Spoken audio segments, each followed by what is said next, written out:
Alors j'ai voulu faire cette formation d'entrepreneuse du bien vivre parce qu'après avoir obtenu un diplôme d'ingénieur agronome et travaillé pendant plusieurs années dans des entreprises agroalimentaires et dans un groupement de producteurs, j'ai voulu redonner du sens à ma carrière, me sentir utile et en fait être au contact des citoyens pour leur permettre de leur donner du pouvoir d'agir et au final d'avoir vraiment le sentiment de changer la société.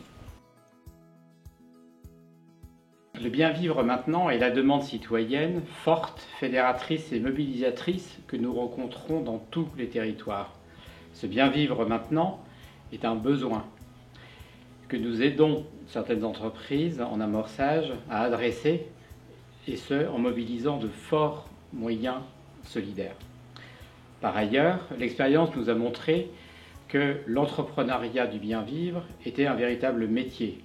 Savoir mobiliser des citoyens dans tous les territoires, savoir leur faire exprimer concrètement leurs besoins, essayer de vérifier comment adresser par des politiques innovantes, par des activités innovantes ce besoin citoyen concret, cela nécessitait une formation nouvelle.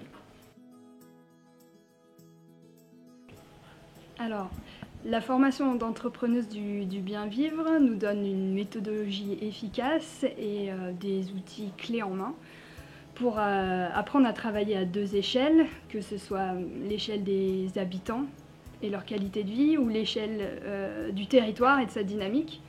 Donc on apprend à connaître et comprendre ce territoire. On identifie aussi ses acteurs, qu'ils soient privés ou publics, donc les institutions, les entreprises, les élus, les citoyens, toute partie prenante de ce territoire.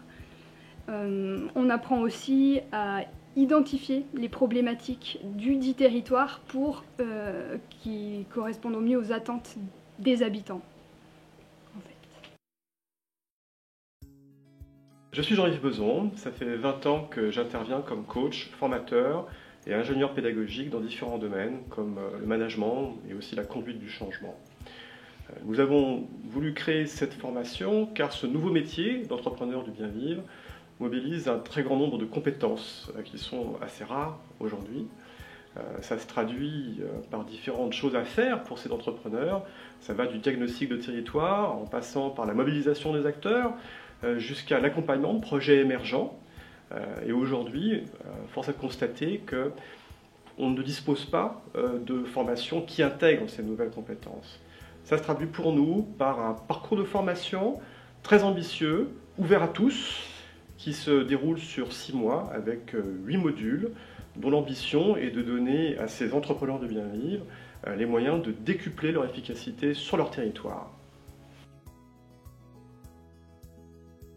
Eh bien, après des études en aménagement du territoire et en animation, cette formation m'a permis de prendre le temps de réfléchir sur comment apporter du bien vivre sur le territoire.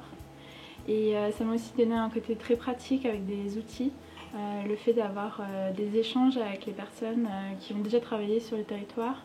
Ça nous a permis de développer vraiment beaucoup de techniques qui m'ont beaucoup servi, notamment pour les réunions publiques.